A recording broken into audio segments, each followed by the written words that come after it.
Promised. Here's that Karen Johnson story. It's about a Butler County teenager's innocent photo that was taken off her social media and manipulated into a pornographic image. And one of the more upsetting things is that she and her family ended up finding out that no Ohio law was broken. WLWT News 5's Karen Johnson has their fight for legislative change.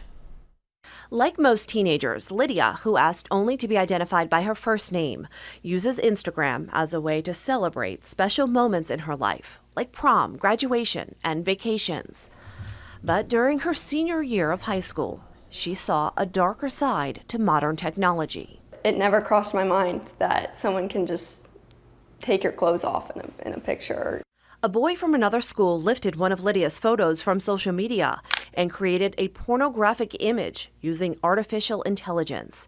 He then snapped it out to others. My grades dropped a little bit just thinking about it all the time, worrying about what people thought of me, or I didn't want people thinking that I sent a real nude out and thinking that of me. It could have destroyed the 17-year-old's solid reputation. I was angry at the person that did this because she was an innocent victim here. I was confused on why.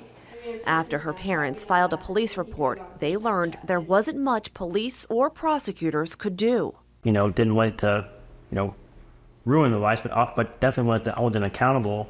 The boy, who admitted to creating the AI-generated child porn, can't be charged with a crime because there is no law in Ohio protecting children or teens from AI-enabled abuse. We're on the cusp of a very real and major problem. State Senator Louis Blessing is working with Senator Terry Johnson and Attorney General David Yost to change the law.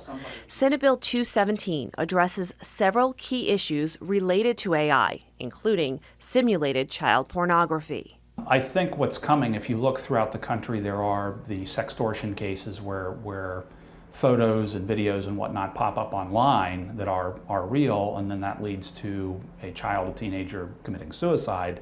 Now those are real, but if they're simulated, through AI, they can be absolutely every bit as harmful, leading to the same sorts of things: self-harm, suicide, all sorts of mental health problems. Lydia is strong and is now advocating for change.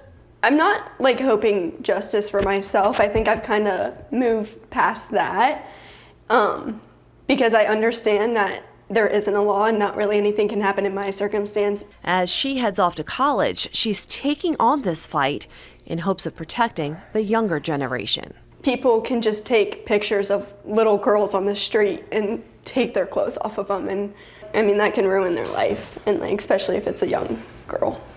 And right now, Senate Bill 217 remains in committee. To read the entire bill as introduced, go to our website, WLWT.com. Karen Johnson, WLWT News 5. Lydia, thanks for sharing your story. I had no idea that. I thought it would fall under sextortion, something like that. I guess I just assumed. Scary, the lack of protection that we have nowadays, especially with our young people. And it always takes that first one to create change.